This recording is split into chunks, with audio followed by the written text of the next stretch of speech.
Assalamualaikum warahmatullahi wabarakatuh.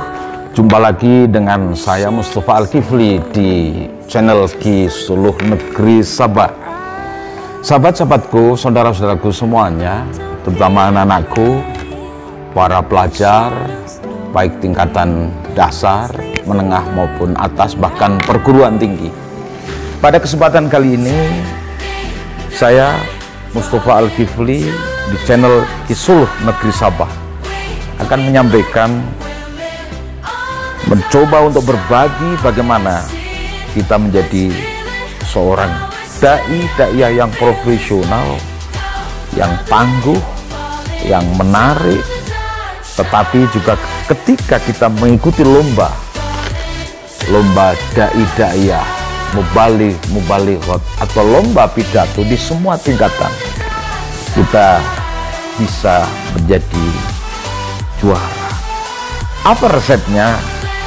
Marilah kita ikuti.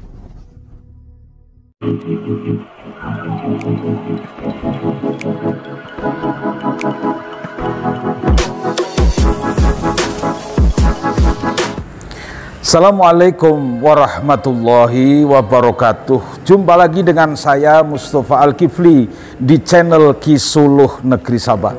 Pada kesempatan yang berbahagia ini, kita akan bersama-sama sharing, berbagi tips untuk satu, bagaimana kita menjadi seorang mubalighat, dai-da'iyah, penceramah yang profesional ketika kita di panggung, ataupun kita bisa menjadi jawara di setiap ada event-event lomba di semua tingkatan.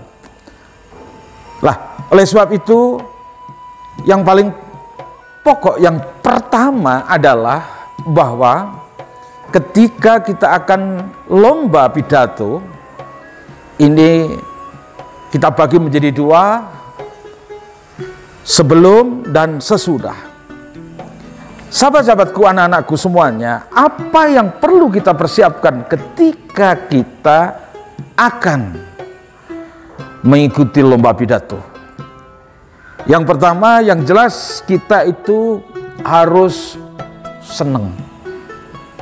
Jadi di bagian atau di bab kita berpidato, speech, ini nomor satu adalah senang. Orang itu kalau senang, kelihatannya berat, akan menjadi ringan. Yang kelihatannya sulit akan menjadi mudah karena senang. Setelah kita ada minat, kita senang, apalagi didukung ada bakat, kemudian kita lihat brosur petunjuk dari panitia. Jadi betul-betul kita teliti, betul-betul kita baca dengan cermat dari item per item. Jadi diteliti betul apa petunjuk dari panitia. Karena di semua panitia, di sekolahan, di madrasah, di tingkatan pondok pesantren, kemudian di Taman Pendidikan Al-Quran, Madrasah Diniyah, atau event yang diselenggarakan oleh dinas, dari instansi,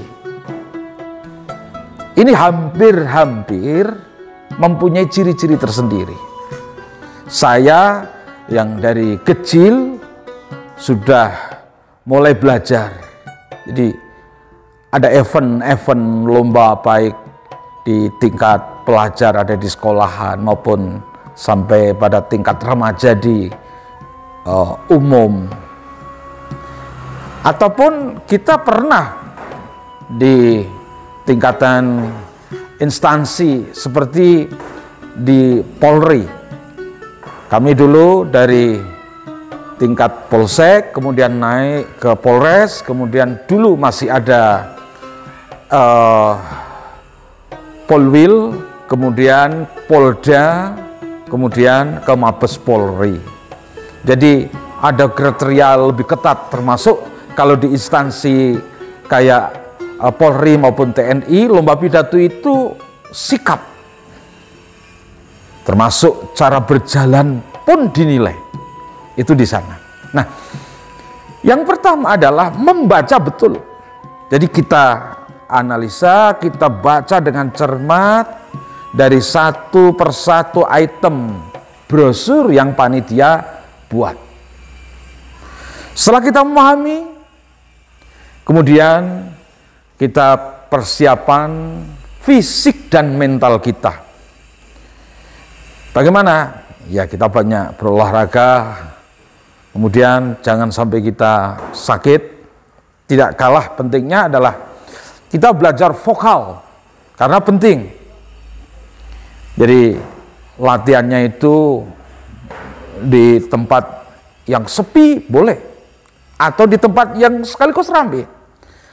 Dulu berapa tahun yang lalu saya menjadi ofisial dari Kabupaten Wonosobo dan Provinsi Jawa Tengah ke Gorontalo. Anak-anak didik kami saya suruh waktu itu event Pospeda tingkat nasional. Saya suruh untuk berpidato di tengah-tengah situasi rame. Waktu itu ada di perempatan jalan, di samping mental, di situ fisik juga kemudian terlatih. Jadi kita persiapan sebelum pelaksanaan dari fisik kita, kemudian mental kita. Kita persiapkan betul apa sih tema, kemudian materi, bahkan judul. Berapa menit waktunya lomba yang harus kita lakukan. Kita harus punya gambaran. Kemudian penilaian-penilaiannya apa di situ. Kita baca betul. Kemudian untuk fisiknya, di samping tadi kesehatan tadi, olah vokal. Jadi olah vokal ini penting. Karena dengan terbiasa kita A, I, U, E, O, atau bahkan kita punya hobi main drama, berpuisi dan sebagainya, ini sangat mendukung di dunia speech. Kemudian kita persiapkan, ya memang kalimat per kalimat sampai tema kita ringkas, cuman substansi pokoknya kita persiapkan, kita hafalkan. Karena jangan sampai ketika kita substansi dari pembahasan itu kita tidak hafal atau tidak paham, maka nanti di tengah-tengah kita akan kaget apabila pas lupa kata-kata yang kita susun. Jadi per kata kita buat, per kalimat kita buat, tapi substansinya itu kita tahu betul. Jadi yang pertama itu resep. Jadi pahami dulu apa yang dikehendaki oleh panitia. Penilaian-penilaian apa saja yang oleh panitia itu dinilai, di situ akan dicantumkan.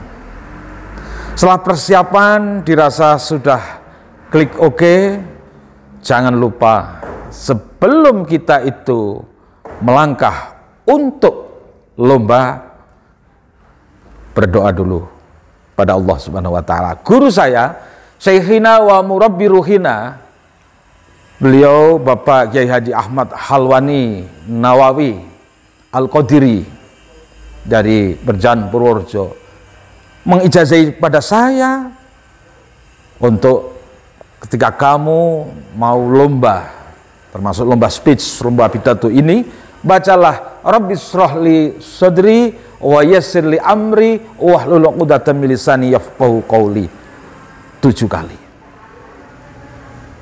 Kemudian kita juga minta doa restu pada Bapak Ibu guru, orang tua kita, terlebih ibu kita, teman-teman kita, saudara-saudara kita.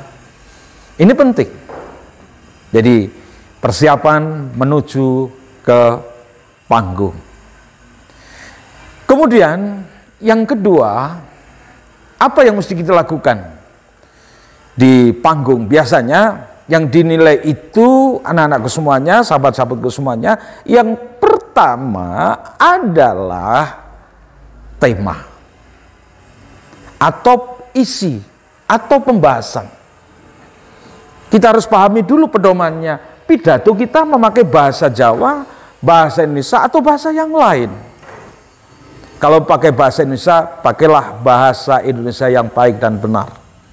Kalau bahasa Jawa, pakailah bahasa Jawa yang baik dan benar. Jadi penting bahasa itu. Kemudian yang kedua, judul, tema ataupun isi. Jadi di brosur itu mesti disampaikan bahwa temanya tentang tahun baru Hijriah, Maulid Nabi, hari kelahiran Pancasila, hari kemerdekaan negara kita, atau hari-hari besar yang lain atau momen-momen yang lain. Ini kita pahami. Kemudian di situ ada sub tema, pilihan daripada tema. Misalkan boleh mengambil tema atau judul akhlak Rasulullah Muhammad Sallallahu Alaihi Wasallam. Ada lagi berbakti kepada orang tua. Kemudian ada lagi misalkan bagaimana kita menjadi generasi muda. Jadi pahami betul. Setelah kita memahami dari tema, subtema, isi dari apa, bahkan judul yang dilombakan itu, kemudian kita mencari apa, referensi. Ini dilakukan memang sebaiknya ya sebelum pelaksanaan dari lomba itu. Jadi referensinya jelas. Kalau di dalam Al-Quran surat A, ayat A misalkan, kalau perlu juz A misalkan, kemudian kitabnya juga jelas di dalam kitab tafsir A misalkan. Ini jadi jelas. Jadi yang pertama tentang masalah isi. Bagaimana isi itu? Isi substansinya kena, referensinya jelas. Misalkan Al-Quran, Al-Hadis, rawinya juga ditulis misalkan, jelas referensinya. Kalau itu hadis asar ya hadis asar. Kalau itu qaul ulama, sampaikan qaul ulama. Jadi, dan tidak kalah pentingnya, ini yang sering kadang-kadang kita lupa, di segmen pembahasan atau penilaian yang lainnya kita itu bagus, tetapi kadang-kadang dalil kita salah. Kalau perlu kita memahami juga nahwu sorofnya. Contoh, utlubul ilma minal mahdi ilal lahdi misalkan. Tidak boleh kan dibaca utlubul ilmi, utlubul ilmu, tidak boleh. Karena dengan kita keliru, apalagi Al-Quran, maka jelas akan sangat-sangat mengurangi dari nilai kita, nilai dari Dewan Juri. Kemudian tema itu kita susun sesuai dengan waktu. Misalkan dari Assalamualaikum sampai selesai wallahul muwafiq ila aqwamit thoriq. Assalamualaikum warahmatullahi wabarakatuh. Misalkan 7 menit. Ya memang menurut pengalaman saya kali ini banyak sekali kita tidak lomba, tetapi saya ini banyak menjadi Dewan Juri. Termasuk di masa pandemi ini, Dewan Juri kita memakai virtual, memakai rekaman tidak langsung. Jadi yang pertama adalah matangkan tema itu dari segi bahasa, dari segi referensi, jelas referensinya. Kalau ada Al-Qur'annya, bacalah Al-Qur'an dengan baik, dengan fasih. Syukur di lagu, tapi fasih. Ini sangat penting sekali dan itu mempengaruhi. Adapun misalkan 7 menit lebih berapa detik bagi kami dan teman-teman sepengetahuan kami sebagai Dewan Juri itu tidak begitu berpengaruh. Tapi lagi-lagi tema ini sangat penting kita pahami. Misalkan kita temanya itu Hari Kesaktian Pancasila, misalkan kita Maulid Nabi, pembahasannya akhlak Rasulillah misalkan, jangan sampai kita melompat-lompat, jangan sampai kita keliru. Disuruh ngaji di ngantenan, kita malah keliru membahasnya tentang kematian, pidatonya seperti orang mengantarkan jenazah. Jadi ini sesuatu yang kadang-kadang menjadi terbelalak juga. Kalau di dalam lomba jelas itu mengurangi nilai. Yang pertama, jadi seperti itu. Tema, isi, ataupun materi. Kemudian yang kedua adalah yang dinilai itu biasanya oleh Dewan Juri, tata aturan yang baku umum, ini adalah intonasi, vokal. Oke, sahabat dai dan daiyah, mubalik dan mubalighat, terutama para pelajar anak-anakku semuanya. Kita kenal dengan yang namanya karya narasi, kemudian eksposisi, kemudian deskripsi, kemudian argumentasi, yang kelima adalah persuasi. Narasi ini menceritakan, cerita sudah cukup tanpa bumbu-bumbu yang bagaimana cerita itu bisa menarik untuk kita atau untuk audiens. Kemudian eksposisi ini memaparkan dengan data-data pendukung paparan tersebut. Kemudian ada deskripsi, melukiskan, menggambarkan. Kemudian setelah narasi, eksposisi, deskripsi, kemudian ada argumentasi. Argumentasi meyakinkan. Jadi kalau menurut saya bahwa speech, pidato sebagai seorang dai, daiyah ini cenderung kepada argumentasi, kemudian juga persuasi. Jadi persuasi itu mengajak. Jadi argumentasi dan persuasi ini kalau menurut saya paling tepat itu. Jadi isinya adalah meyakinkan dan mengajak. Jadi yad'una ilal khairi wa ya'muruna bil ma'rufi wa yanhauna 'anil munkar. Itu inti dari tugas kita sebagai seorang dai daiyah, sebagai seorang mubalik-mubaligh. Jadi yang kedua adalah intonasi, kembali lagi. Jadi bagaimana kita harus membedakan antara kita mendongeng, kita bercerita, dengan kita itu mengajak, meyakinkan. Tentunya misalkan kan Assalamualaikum warahmatullahi wabarakatuh, dengan Assalamualaikum warahmatullahi, tanpa ada ekspresi yang meyakinkan, tanpa adanya tekanan intonasi yang menjadi ngeh bagi kita. Jadi meyakinkan, kemudian mengajak, tentunya dengan fisik, sikap, kemudian nanti akan kita bahas yang poin selanjutnya. Jadi intonasi, jadi aksen kita, vokal kita, tinggi rendahnya suara kita, tekanan kita, bedalah ketika kita Assalamualaikum warahmatullahi wabarakatuh. Beda sekali dengan Assalamualaikum warahmatullahi wabarakatuh. Jadi yang pertama adalah tema, kemudian yang kedua adalah intonasi, vokal, olah vokal kita, tekanan kita. Jadi bagaimana kita berbicara yang meyakinkan. Tentunya kan misalkan kita melafalkan merdeka kan merdeka, merdeka, merdeka. Lain kan merdeka, merdeka, merdeka. Nah ini kan lain, jadi vokal yang nomor dua. Kemudian yang ketiga, setelah inti, tema, kemudian yang kedua adalah vokal.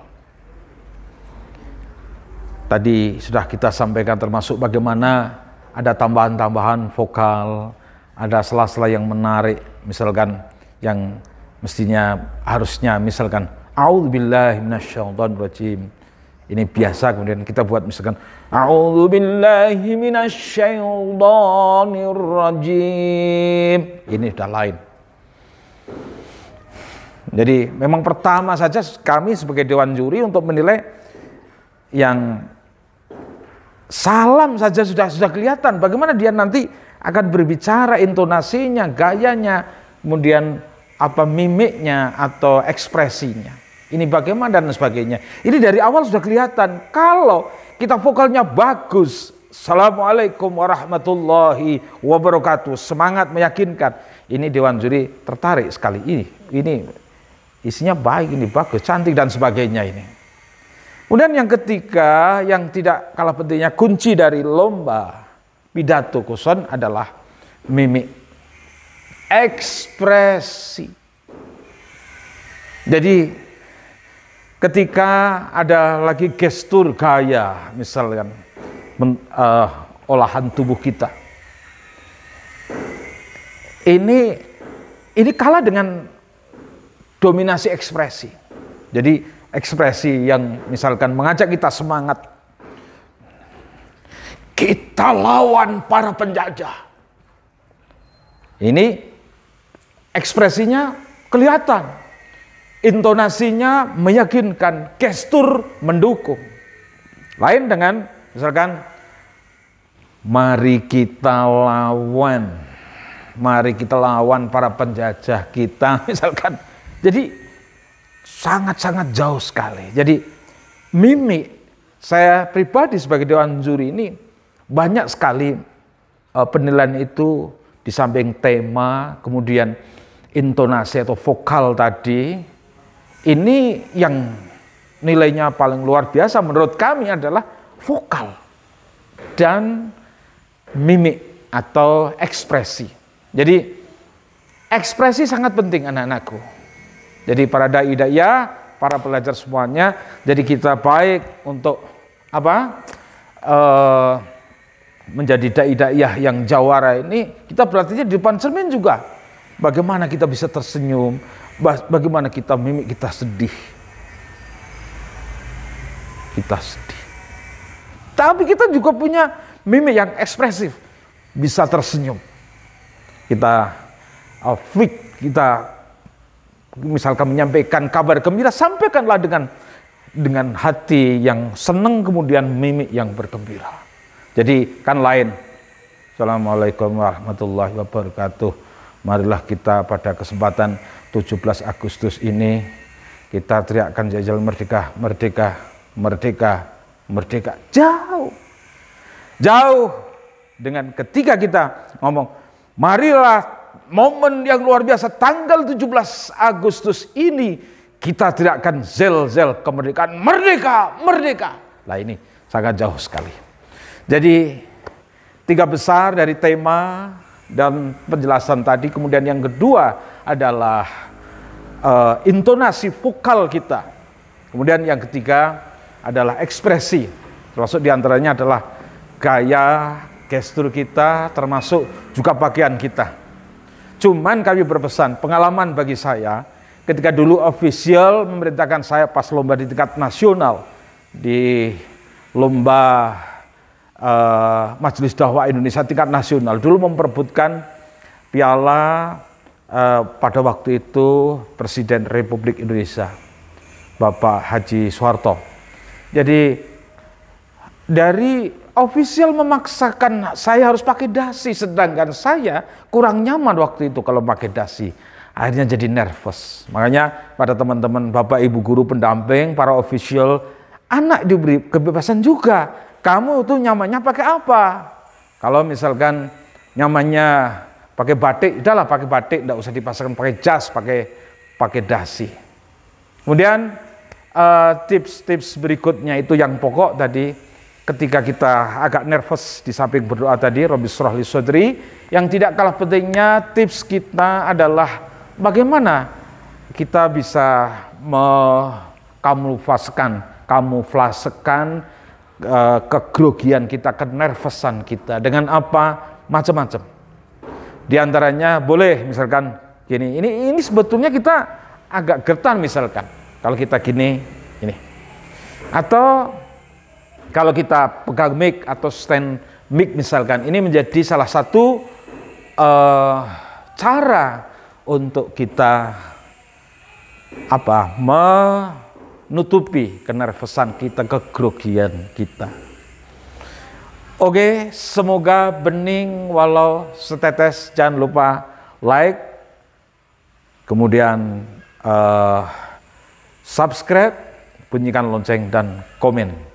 Jadi komen-komen dari mitra kami, sahabat-sahabatku, anak-anakku semuanya, para pelajar, akan kami layani. Banyak sekali yang belum kami sampaikan. Semoga bening walau setetes, tetap semangat. Semoga kita tetap menjadi Jawa. Assalamualaikum warahmatullahi wabarakatuh.